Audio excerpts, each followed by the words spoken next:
Hello guys, I hope you're doing okay. Today we're going to talk about anal cancer. Anal cancer is a relatively rare type of cancer, but it exhibits a great diversity due to the variety of tissues present in this region. This diversity is reflected in differences in the type of cancers. Tumors located at the margin are similar to skin cancers. This is explained by the fact that anal margin is skin-like tissues, while anal canal cancers are squamous cell carcinomas in 95% of cases, meaning they form from squamous cells of the skin or mucous membranes. The majority of anal cancers develop in the anal canal. Approximately 85% of anal cancer cases affect this area, while the remaining 50% involve the anal margin. Early diagnosis of the anal cancer is based on a clinical examination, often through a digital rectal examination, and diagnostic tests based on histological analysis. The treatment of anal cancer depends on the size, location of the tumors, as well as its stage. In general, therapeutic options include surgery, radiotherapy,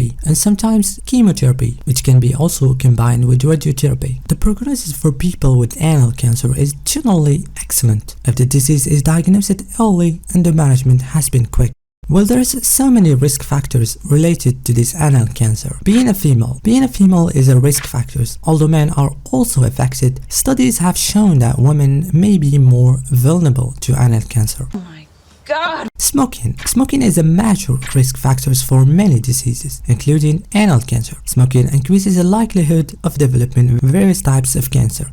Next, HPV infection. HPV is one of the main risk factors for anal cancer. HPV is a sexually transmitted virus. Next, history of cervical cancer. Women with a history of cervical cancer are also at an increased risk of developing anal cancer. And men who have sex with other men or homosexual are considered a high-risk group for anal cancer. This population is more likely to be exposed to HPV through anal intercourse, which increase the risk of developing precancerous lesions and eventually anal cancer. Finally, HIV infection or human immunodeficiency virus. People infected with HIV have a weakened immune system, making them more vulnerable to persistent infections, including HPV. The early diagnosis of anal cancer relies on an evaluation of medical history and clinical symptoms. There are so many risk factors that can contribute to the development of the anal cancer. Some risk factors include women over 65 years old, homosexual men, and men around their 40s, and people living with HIV, as this population is more exposed to HPV infection, a major risk factor. Symptoms are often non-specific, complicating early diagnosis. Among the most frequent manifestations, we find rectal bleeding, which is a common symptom, especially during defecation. However, it is often wrongly attributed to other conditions, delaying the correct identification of the disease. Fisher syndrome, with a localized pain at rest or during defecation, sometimes associated with itching. Hemorrhageal syndrome, with symptoms similar to hemorrhoid may present, but they generally resist conventional treatment. In some cases, a palpable mass in or around the anus or in the neighboring tissues may be a sign of a malignant tumor. These signs, although frequent, are often ignored by patients due to the fear or embarrassment about consulting a doctor. When it comes to physical examination, generally any anoperineal lesion with an undulated character should be considered highly suspicious of malignancy. The digital rectal examination is an essential exam which helps to specify the height of the tumor, the potential extension in the relation of the anal margin, and the possible invasion of the lower rectum or surrounding structure. Inguinal lymph nodes should always be palpated to check for any adenopathy which may indicate tumor spread.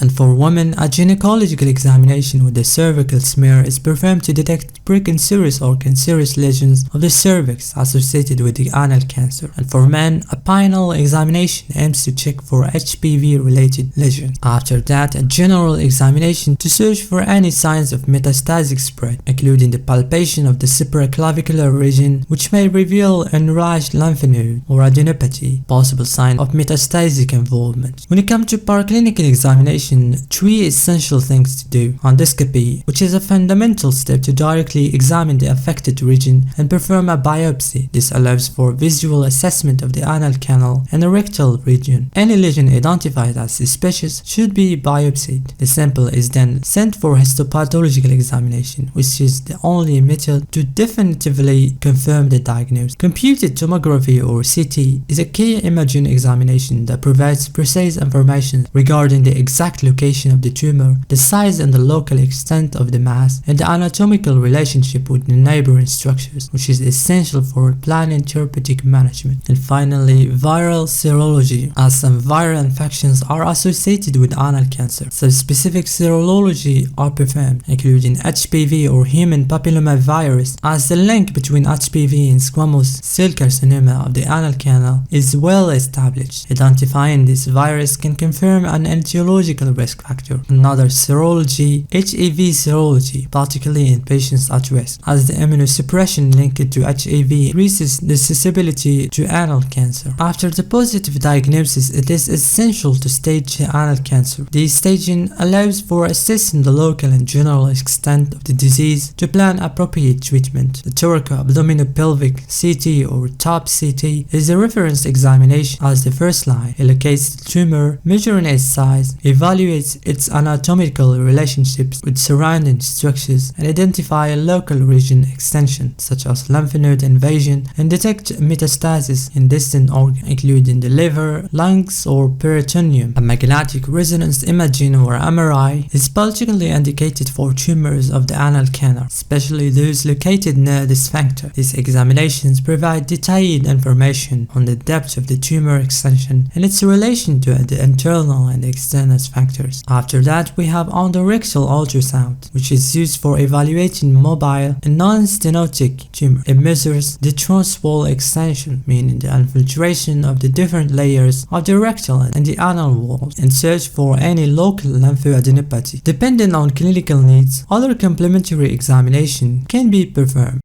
Curative treatment for anal cancer relies on strategies adapted to the tumor stage and the patient's operability.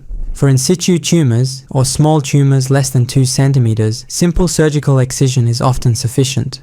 In other cases, particularly for larger or more advanced tumors, the strategy differs. Radiotherapy is used for small tumors. Larger or locally advanced tumors require concurrent chemoradiotherapy, supplemented with an additional focused dose on the tumor volume to maximize treatment effectiveness. In cases of tumor recurrence or lack of response to conservative treatment, a more radical surgical approach may be considered. Abdominoperineal amputation involves the complete removal of the perianal skin, anal canal, sphincter complex, and rectum, with a permanent colostomy to maintain digestive continuity. This type of surgery is associated with perineal wound healing problems in more than half of cases. To improve postoperative outcomes, a muscle flap, often taken from the rectus abdominis or gluteal muscle, can be used to fill the perineal defect and promote healing. Palliative treatment. The primary goal of palliative treatment for anal cancer is to improve the patient's quality of life. For metastatic tumors, management often relies on exclusive chemotherapy. Regarding the treatment of metastases, approaches vary depending on their location, number, and surgical accessibility. For liver metastases, surgical resection may be performed if the lesions are limited to fewer than 4 nodules and confined to 1 or 2 liver segments. If surgery is not feasible, alternatives include chemoembolization, intra-arterial chemotherapy, radiofrequency ablation, or cryotherapy. Metastases located in other organs, such as the lungs, ovaries, spleen, or adrenal glands, can also be treated with surgical resection when accessible. In cases of peritoneal carcinomatosis, intraperitoneal chemotherapy can be administered immediately after surgical resection of the primary tumor to reduce tumor dissemination within the abdominal cavity and improve prognosis. Post-treatment surveillance aims to detect any recurrence or complication early. A clinical approach involves regular examinations such as vaginal and rectal exams, perineal inspection, palpation of inguinal areas, and assessment of the general condition. In cases of suspected local recurrence, biopsy is the preferred method. However, caution is advised when recurrence occurs in a previously irradiated area, as irradiated tissues may present characteristics that complicate biopsy interpretation. Thoraco-abdominopelvic CT, MRI, and PET scan are sometimes used to identify localized recurrence. Hope this information will be helpful to you, and I'll see you in the next one.